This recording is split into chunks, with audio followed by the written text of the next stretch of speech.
Tetapi orang Israel melakukan apa yang jahat di mata Tuhan. Sebab itu Tuhan menyerahkan mereka ke dalam tangan orang Midian 7 tahun lamanya. Dan selama itu, orang Midian berkuasa atas orang Israel. Karena takutnya kepada orang Midian itu, maka orang Israel membuat tempat-tempat perlindungan di pegunungan, yakni gua-gua dan kubu-kubu. Setiap kali orang Israel selesai menabur, datanglah orang Midian, orang Amalek, dan orang-orang dari sebelah timur, lalu maju mendatangi mereka. Berkemalah orang-orang itu di daerah mereka, dan memusnahkan hasil tanah itu sampai ke dekat Gaza, dan tidak meninggalkan bahan makanan apapun di Israel, juga domba atau lembu atau keledai pun tidak. Sebab orang-orang itu datang maju dengan ternaknya dan kemahnya, dan datangnya itu berbanyak-banyak seperti belalang. Orang-orangnya dan unta-untanya tidak terhitung banyaknya, sekaliannya datang ke negeri itu untuk memusnahkannya. Sehingga orang Israel menjadi sangat melarat oleh perbuatan orang Midian itu. Lalu berserulah orang Israel kepada Tuhan. Ketika orang Israel berseru kepada Tuhan karena orang Midian itu, maka Tuhan mengutus seorang nabi kepada orang Israel yang berkata kepada mereka, "Beginilah firman Tuhan, Allah Israel. Akulah yang menuntun kamu keluar dari Mesir dan yang membawa kamu keluar dari rumah perbudakan. Aku melepaskan kamu dari tangan orang Mesir dan dari tangan semua orang yang menindas kamu. Bahkan aku menghalau mereka dari depanmu, dan negeri mereka kuberikan kepadamu. Dan aku telah berfirman kepadamu, Akulah Tuhan Allahmu. Maka janganlah kamu menyembah Allah orang Amori, yang negerinya kamu diami ini. Tetapi kamu tidak mendengarkan firmanku itu." Kemudian datanglah malaikat Tuhan dan duduk di bawah pohon tarbantin di Ofra, kepunyaan Yoas, orang Abieser itu. Sedang Gideon anaknya mengirik gandum dalam tempat pemerasan anggur, agar tersembunyi bagi orang Midian. Malaikat Tuhan menampakkan diri kepadanya dan berfirman kepadanya demikian, "Tuhan menyertai engkau, ya pahlawan yang gagah berani." Jawab Gideon kepadanya, Tuanku, jika Tuhan menyertai kami, mengapa semuanya ini menimpa kami? Di manakah segala perbuatan-perbuatannya yang ajaib yang diceritakan oleh nenek moyang kami kepada kami? Ketika mereka berkata, "Bukankah Tuhan telah menuntun kita keluar dari Mesir? Tetapi sekarang Tuhan membuang kami dan menyerahkan kami ke dalam cengkeraman orang Midian." Lalu berpalinglah Tuhan kepadanya dan berfirman, "Pergilah dengan kekuatanmu ini, dan selamatkanlah orang Israel dari cengkraman orang Midian. Bukankah aku mengutus engkau?" Tetapi jawabnya kepadanya, Tuanku, dengan apakah akan kuselamatkan orang Israel? Ketahuilah, kaumku adalah yang paling kecil di antara suku Manasye, dan aku pun seorang yang paling muda di antara kaum keluargaku. Berfirmanlah Tuhan kepadanya, "Tetapi akulah yang menyertai engkau. Sebab itu, engkau akan memukul kalah orang Midian itu sampai habis." Maka jawabnya kepadanya, "Jika sekiranya aku mendapat kasih karunia di matamu, maka berikanlah kepadaku tanda bahwa engkau sendirilah yang berfirman kepadaku. Janganlah kiranya pergi dari sini sampai aku datang kepadamu, membawa persembahanku dan meletakkannya di hadapanmu." Firman-Nya, "Aku akan tinggal sampai engkau kembali." Masuklah Gideon ke dalam, lalu mengolah seekor anak kambing dan roti yang tidak beragi dari seefa tepung.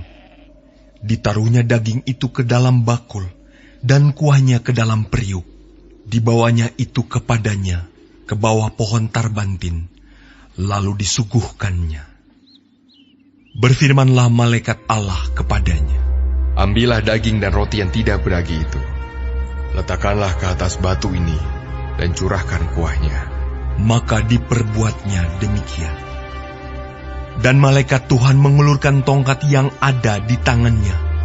Dengan ujungnya disinggungnya daging dan roti itu. Maka timbullah api dari batu itu dan memakan habis daging dan roti itu. Kemudian hilanglah malaikat Tuhan dari pandangannya. Maka tahulah Gideon bahwa itulah malaikat Tuhan. Lalu katanya, Celakalah aku, Tuhanku Allah, sebab memang telah kulihat malaikat Tuhan dengan berhadapan muka. tetapi berfirmanlah Tuhan kepadanya, Selamatlah engkau, jangan takut, engkau tidak akan mati. Lalu Gideon mendirikan mezbah di sana bagi Tuhan dan menamainya Tuhan itu keselamatan. Mezbah itu masih ada sampai sekarang di Ofra, kota orang Abiezer. Pada malam itu juga Tuhan berfirman kepadanya, Ambillah seekor lembu jantan, kepunyaan ayahmu, yakni lembu jantan yang kedua, berumur 7 tahun. Runtuhkanlah mezbah Baal kepunyaan ayahmu, dan tebanglah tiang berhala yang di dekatnya. Kemudian dirikanlah mezbah bagi Tuhan Allahmu di atas kubu pertahanan ini dengan disusun baik. Lalu ambillah lembu jantan yang kedua, dan persembahkanlah korban bakaran dengan kayu tiang berhala yang akan kau tebang itu. Kemudian Gideon membawa 10 orang hambanya, dan diperbuatnyalah seperti yang difirmankan Tuhan kepadanya. Tetapi karena ia takut kepada kaum keluarganya dan kepada orang-orang kota itu, untuk melakukan hal itu pada waktu siang, maka dilakukannya pada waktu malam. Ketika orang-orang kota itu bangun pagi-pagi, tampaklah telah dirobohkan mezbah Baal itu, telah ditebang tiang berhala yang di dekatnya, dan telah dikorbankan lembu jantan yang kedua di atas mezbah yang didirikan itu. Berkatalah mereka seorang kepada yang lain, Siapakah yang melakukan hal itu? Setelah diperiksa dan ditanya-tanya, maka kata orang, Gideon bin Yoas, dialah yang melakukan hal itu. Sesudah itu, berkatalah orang-orang kota itu kepada Yoas, Bawalah anakmu itu keluar. Dia harus mati, karena ia telah merobohkan mezbah Baal, dan karena ia telah menebang tiang berhala yang di dekatnya. Tetapi jawab Yoas kepada semua orang yang mengerumuninya itu, Kamu mau berjuang membela Baal, atau kamu mau menolong dia? Siapa yang berjuang membela Baal akan dihukum mati sebelum pagi. Jika Baal itu Allah, biarlah ia berjuang membela dirinya sendiri setelah mezbahnya dirobohkan orang. dan pada hari itu diberikan oranglah nama Yerubbaal kepada Gideon, karena kata orang, Biarlah Baal berjuang dengan dia setelah dirobohkannya mezbahnya itu. seluruh orang Midian dan orang Amalek dan orang-orang dari sebelah timur telah berkumpul bersama-sama.